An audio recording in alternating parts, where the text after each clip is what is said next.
As for sickness and health, these are attributes of temperament and humors.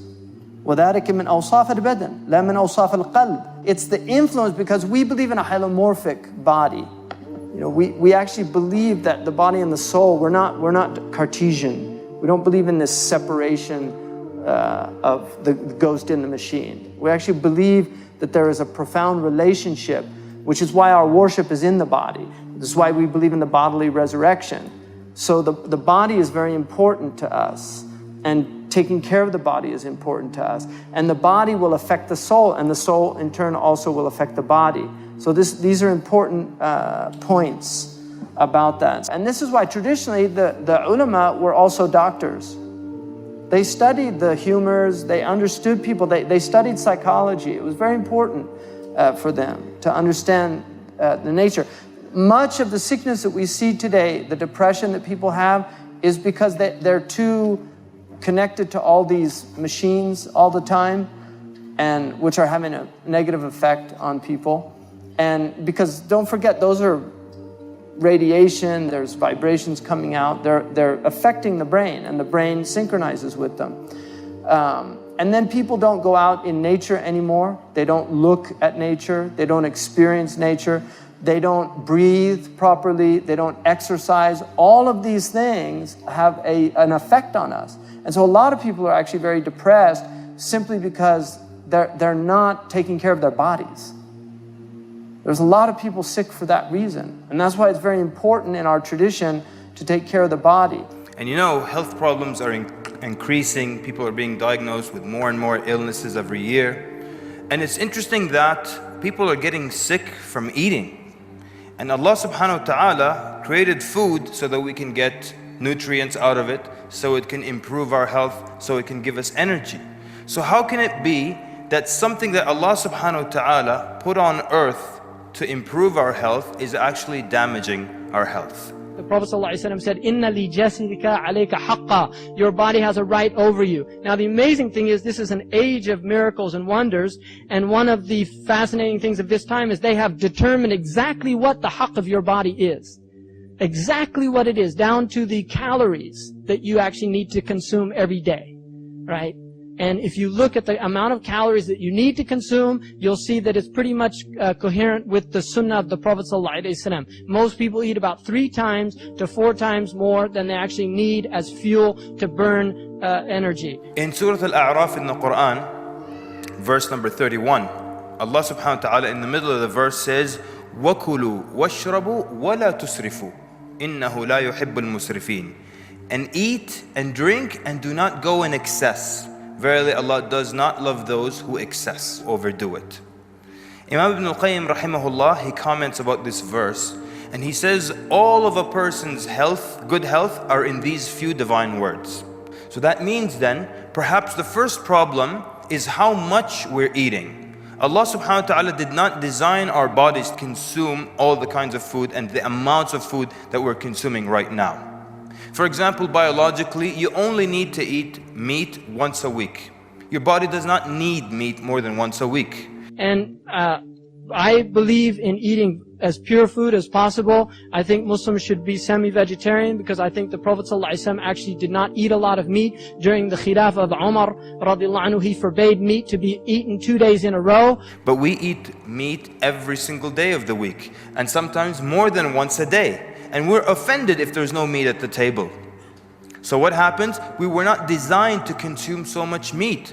And the result of this overconsumption, we get all kinds of illnesses. We know that food was brought from Persia that was sweet. It was like baklava. And Umar said, when he was given it, he said, أَكُلُّ الْمُسْلِمِينَ يَأْكُلُونَ هَذَا? Do all the Muslims eat this? And they said, no, only the rich eat it. And he said, إِذَنْ لَا أُرِيدُهُ حَتَّى يَأْكُلَهَا عَامَّةُ الْمُسْلِمِينَ. Then I don't want to eat it until all the Muslims are eating it.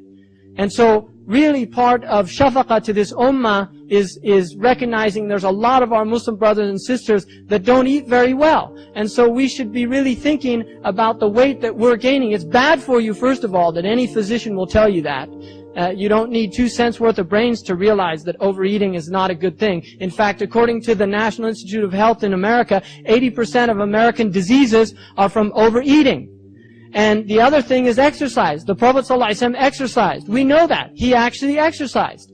And he said that your body has a right. And they used to walk everywhere. And we know that the Prophet ﷺ had a flat stomach according to hadith.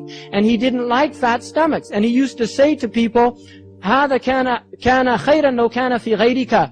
This thing that you're carrying around, this extra weight, would look a lot better on somebody else. In other words, that fat that you've got would look better on a skinny person that needs to gain some weight. And Umar, in the Muwatta of Imam Malik, there's 2 hadiths about meat. And both of them are warnings about meat. One of them says, إِيَّاكُمْ وَاللَّحْمْ فَإِنَّ لَهُ الضَّرَاوَةَ كَالضَّرَاوَةِ الْخَمْرِ. Beware of meat because it has the addiction like the addiction of wine. And I recommend for people to read 2 books if they really want to understand this stuff, because it's totally coherent with the Sunnah. One of them is called Diet for a New America by John Robbins, which is an analysis of the meat industry and the wretched things that they do to animals, because we are against the mistreatment of animals. We have to have humane treatment of animals. Part of the ihsan of killing an animal is that you sharpen the knife, that you don't sharpen it in front of the animal, that you give the animal water before you actually sacrifice it, that you don't drag it to where you're going to sacrifice it, you lead it gently, that you don't show it the knife until the last minute when you pull it out quickly. I mean, those are all part of our sunnah that you'll find in the books of fiqh. And now if you go look how they treat animals, it's wretched. And you're eating, that meat that you're eating has part of that reality invested in it. Really. Part of the torture that goes into all those animals, that's part of what people are eating. All that fear and that adrenaline that those animals release constantly into their flesh. That's part of what the people are eating. And that's why everybody's in this state of fear and anxiety.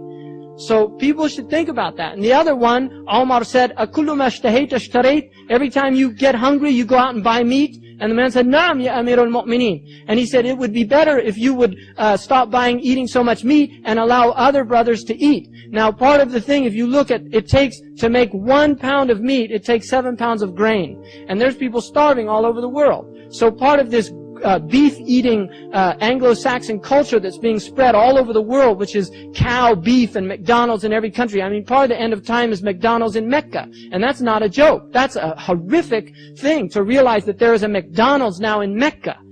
The holiest place on earth, and this sick and disgusting multinational corporation that feeds people pulp.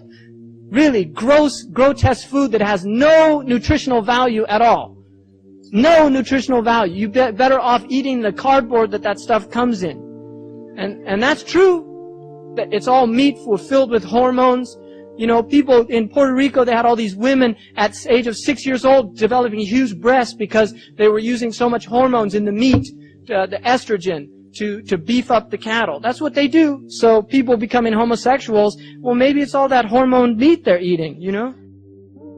And Nabi sallallahu alayhi wa sallam mentioned this in a hadith. The human being, son of Adam, has not filled any vessel. There's no container that you can fill worse than your stomach. Meaning, the worst thing you can fill is your stomach.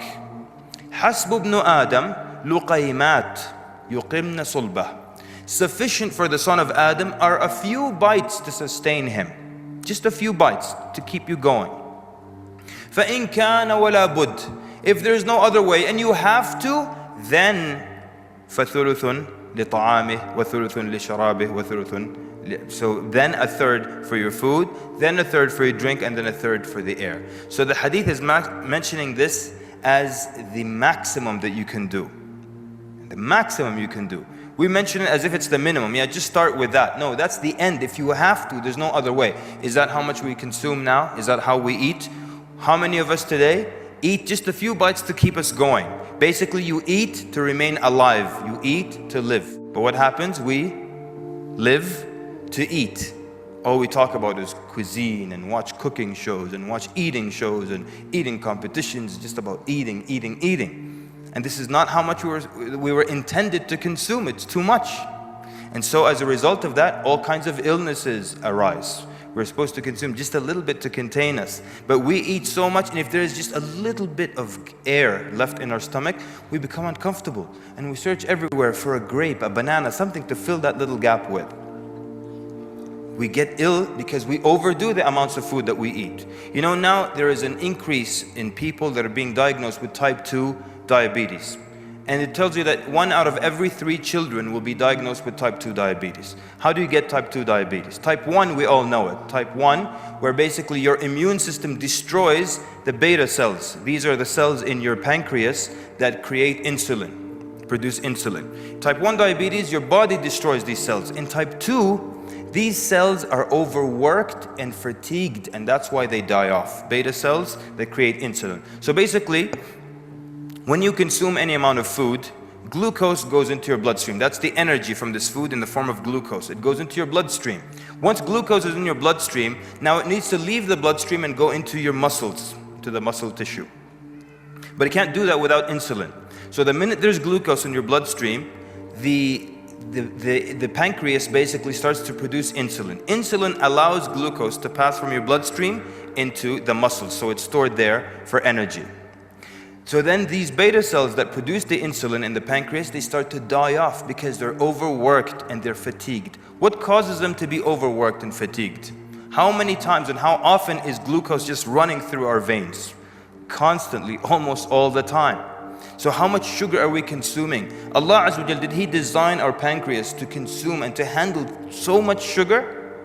When you drink just a small can of Coke, how much sugar is in that? 39 grams. Okay, first of all, in America at least, we don't use grams. So why is the sugar mentioned in grams? Because people don't understand grams, so they don't know how much is in there. 39 grams in this small can of Coke, that is about 7.5 teaspoons of sugar.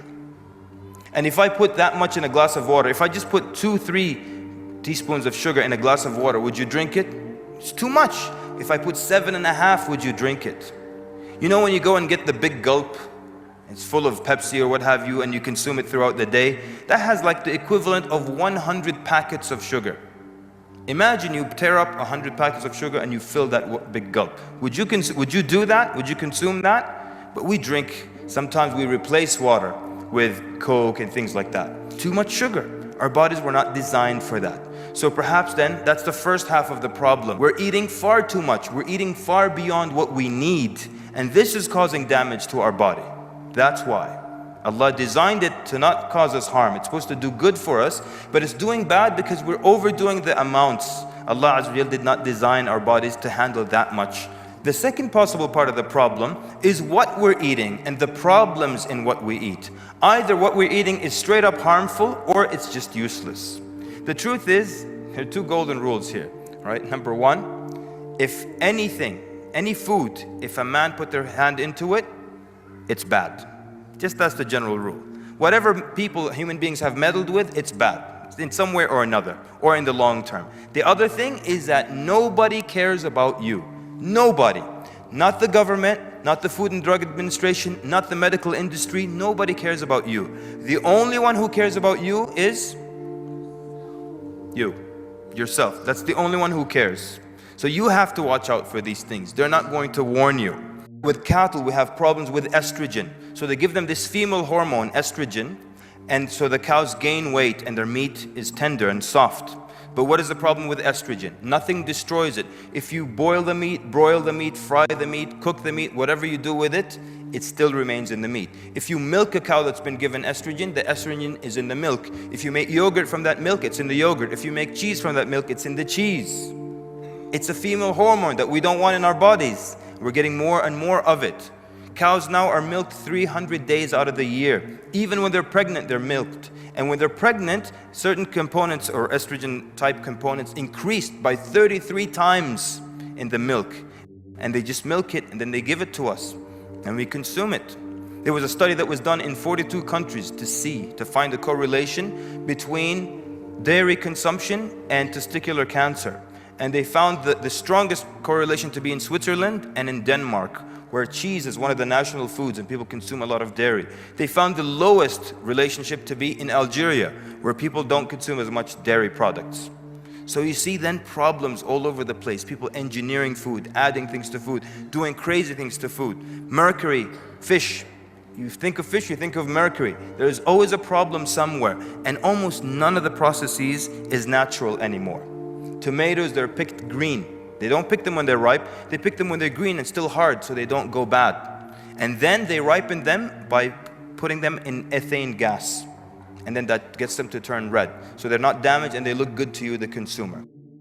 So the answer then, if you can buy organic, eat organic. Decrease the amount of food that you eat. You don't need to eat that much of anything. And if you can grow, of course, grow and be very aware, read, be very conscious of what you're consuming, what you're putting into your bodies. Jazakumullah khairan for your attentive listening. Sallallahu wa barak ala Muhammad. Wassalamu alaikum wa rahmatullahi wa barakatuh.